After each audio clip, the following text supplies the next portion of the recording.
రాష్ట్ర వ్యాప్తంగా అంగన్వాడీ కార్యకర్తలు అయితే గత 42 రోజులుగా దీక్షలు అయితే చేయడం జరిగింది. ఈ రోజు చూసుకుంటే రాత్రి అయితే జరిగినటువంటి చర్చల్లో అయితే వాళ్ళకి సానుకూలంగా రాష్ట్ర ప్రభుత్వం స్పందించిందని చెప్పి ఈ రోజు అయితే మాత్రం జీవీఎంసీ గాంధీ విగ్రహం వద్ద అయితే ఇక్కడైతే విజయోత్సవాలు అయితే జరుపుకోవడం జరుగుతుంది. మనం ఇక్కడ చూడొచ్చు. వీళ్ళకి ఆనందాలకు అవధులు లేవు. అమ్మ చెప్పండి అమ్మ, మనతో పాటు ఇక్కడ మాట్లాడడానికి ఇక్కడ రాష్ట్ర కార్యదర్శులు అయినటువంటి వ్యక్తులు ఉన్నారు. వాళ్ళతో మనం మాట్లాడే ప్రయత్నం చేద్దాం. అమ్మ చెప్పండి అమ్మ, మీరు ఏ విధంగా ఫీల్ అవుతున్నారు? ఈ రోజు మీకు రాష్ట్ర ప్రభుత్వం సానుకూలంగా స్పందించింది, దీని పట్ల మీ అభిప్రాయం ఏంటి? మేమైతే చాలా హ్యాపీగా ఉన్నామండి. ఎందుకంటే 42 రోజులు మేము సమ్మె చేశాము. ఇప్పటికైనా ప్రభుత్వం మా ఎందుకు సానుకూలంగా చూసి మా గురించి దిగి వచ్చింది ప్రభుత్వం. అయితే మేము 11 డిమాండ్లతో వెళ్ళాము. దాదాపు మాకు డిమాండ్స్ అన్నీ మాకు నెరవేరినట్టేనండి.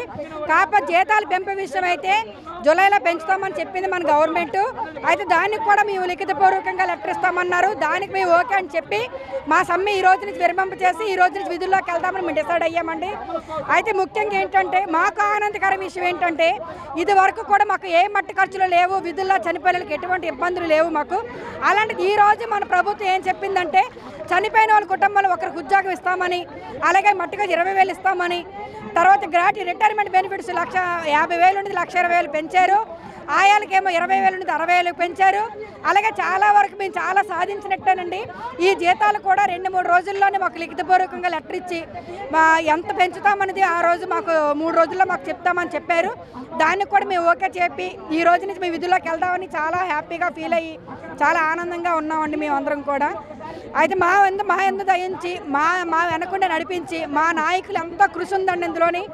ఆ కృషి వల్ల ప్రతి ఒక్కరు ఇప్పుడు సమ్మె మేము సాధించుకోగలిగాము. అలాగే మేము కడుపు మంటతోనో లేకపోతే ఏదో బాధతో కక్ష సాధింపు అయితే కాదండి ప్రభుత్వం పైన. ఏ కడుపు మంటతో మీ ప్రభుత్వం అయితే కొంచెం విమర్శలు చేశాము.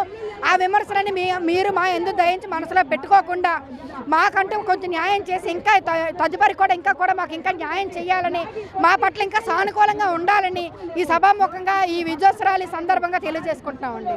మీరు చెప్పండి అమ్మా, మీరు ఏ విధంగా మీరు సానుకూలంగా ప్రభుత్వం స్పందించింది, దీని మీద మీ యొక్క ఆనందోత్సవాలు ఎలా ఉన్నాయి? ఈ యొక్క విజయానికి వెనుక చాలా కష్టాలు పడ్డారండి. మేమైతేను మొదటి రోజు మొదలుకొని అదే విశ్వాసంతోనే మేము ఇదే ఒక దీంతో మేము సాధిస్తాము, మేము వెనుదిరిగము, మా వేతనలు పెంచుకొని వెళ్తామని ఎలాగైతే ఫస్ట్ రోజు ఏ రకంగా అయితే మేము టెంట్లో కూర్చున్నామో ఈ 42 రోజులు కూడా మా యొక్క వీళ్ళైతే చాలా కష్టపడ్డారండి. అనకూడదు కానీ తిండులు లేక, తిప్పలు లేక, పండగ లేక, పబ్బాలు లేక, చంటి పిల్లలతోటి అనకూడదు కానీ మాకు ఇక్కడికి రావడానికి కూడా ట్రావెలింగ్ ఛార్జీలు లేక ఇక్కడికి వచ్చి టెంట్లో కూర్చున్న వాళ్ళు ఉన్నాము. రాత్రి అనక పగలనక ఉన్నాం మేమైతే.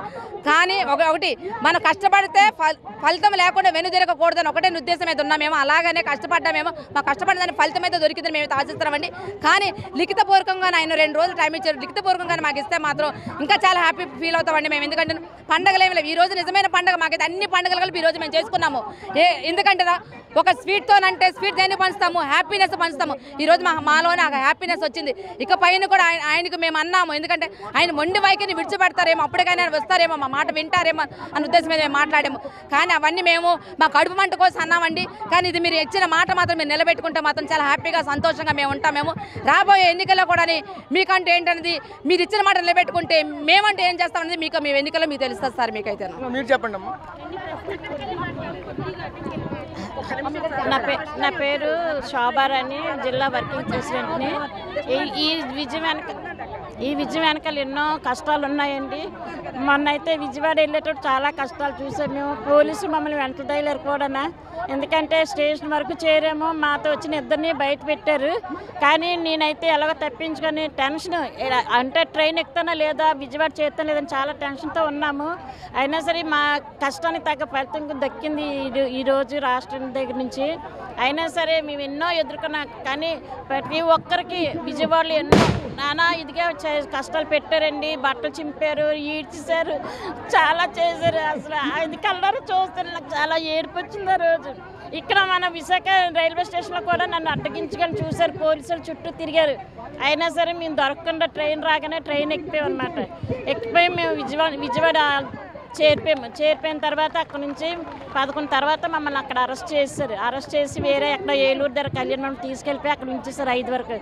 తర్వాత మళ్ళీ వాళ్ళు రిటర్న్ ఎక్కడికో తీసుకెళ్ళి వదిలేస్తామని చెప్పిన వాళ్ళు మాకు ఇంకెక్కడికో తీసుకెళ్ళి బంధించడం చూశారు. కానీ రాష్ట్ర నాయకులు మాత్రం ఊరుకోలేదండి. మొత్తం బస్సును ఆపించేసి మళ్ళీ వెనక్కి రప్పించి మాకు రైల్వే స్టేషన్ దగ్గర దించారు. ఇంత కష్టాలు చేసి ఇంత చేసిన తర్వాత చాలా రాష్ట్ర ప్రభుత్వం ఇన్ని కష్టపడినా మాకు మంచి విజయవంతం చేసింది. అందుకు రాష్ట్ర ప్రభుత్వం మేము ధన్యవాదాలు తెలియపరుస్తున్నామండి. అయితే ఇది పరిస్థితి. అయితే రాష్ట్ర ప్రభుత్వానికి మాత్రం రుణపడి ఉంటామని అయితే మనకి ఇక్కడ అంగన్వాడీ కార్యకర్తలు అయితే చెప్తున్నారు. ఒకవైపు చూసుకుంటే వీళ్ళ ఆనందాలకు హద్దులు లేవని చెప్పొచ్చు. ఒకవైపు అయితే బాణాసంచా కాలుస్తున్నారు, మరోవైపు చూసుకుంటే వాళ్ళకి స్వీట్లు తినుబండారాలతో పాటు వాళ్ళ యొక్క ఆనందాలతో ఒకరికొకరు పంచుకుంటున్నారు. ఒకవైపు డ్యాన్సులు కూడా చేస్తుండడం అయితే జరుగుతూ ఉంది. ఇదైతే విశాఖపట్నంలో ప్రస్తుత పరిస్థితి. కెమెరామ్యాన్ మురళీతో రాజేష్, బిగ్ టీవీ, విశాఖ నుంచి.